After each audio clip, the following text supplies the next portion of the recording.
Spearheading Video Analytics. Welcome team to our solution.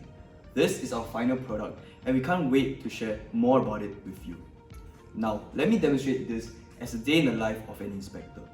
We start out with this current setup with the light and rotational base switched on. We will then place the item into the light box and pull out the application. So the item that we're going to identify today is this pink apple over here with a large defect on top. Now, let us see whether our application and machine learning model is able to identify this defect. We will start off with the landing page and proceed to log in as an inspector.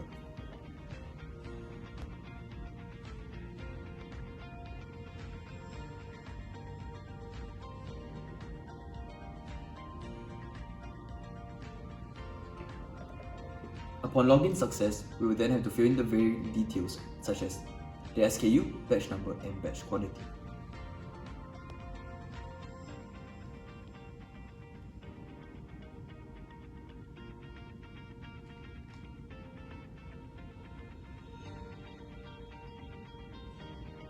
This will then bring us to the page with the camera. For purposes of this demonstration, we have stopped the rotational base to where the defect is at. We then start off by filling in the item ID before taking the picture and sending it to the backend for analysis.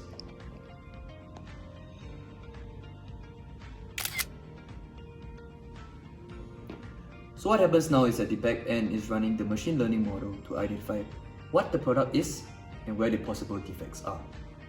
The result to be returned will then be whether the machine suggests if the item is defective or not. Here we actually have three main functions. First is to accept the machine's suggestion and proceed to the next orientation, to intervene with the machine's suggestion, or just to connect with the manager for further clarification. So as you can see here, our machine learning model is able to identify that this item here is the pink apple and there's a chip on it. As a result, the machine's suggestion is that it is defective. And that sums up the bulk of our solution from the perspective of an inspector, with additional features such as the item summary. Thank you.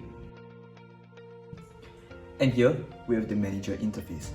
Here, the manager is able to view the list of pending queries from the inspectors under the outstanding items and those that he decided to keep in view for himself under item to inspect.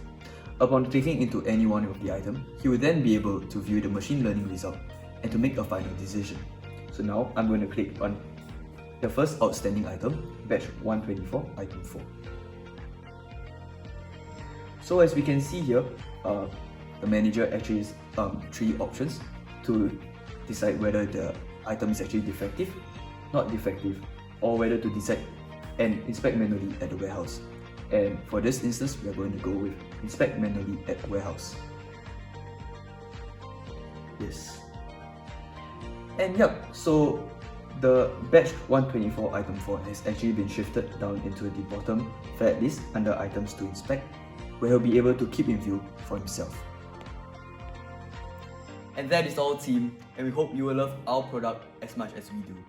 Likewise to DB Schenker, we as a team are also here, ready to be delivering solutions and are here to move one last time. Thank you.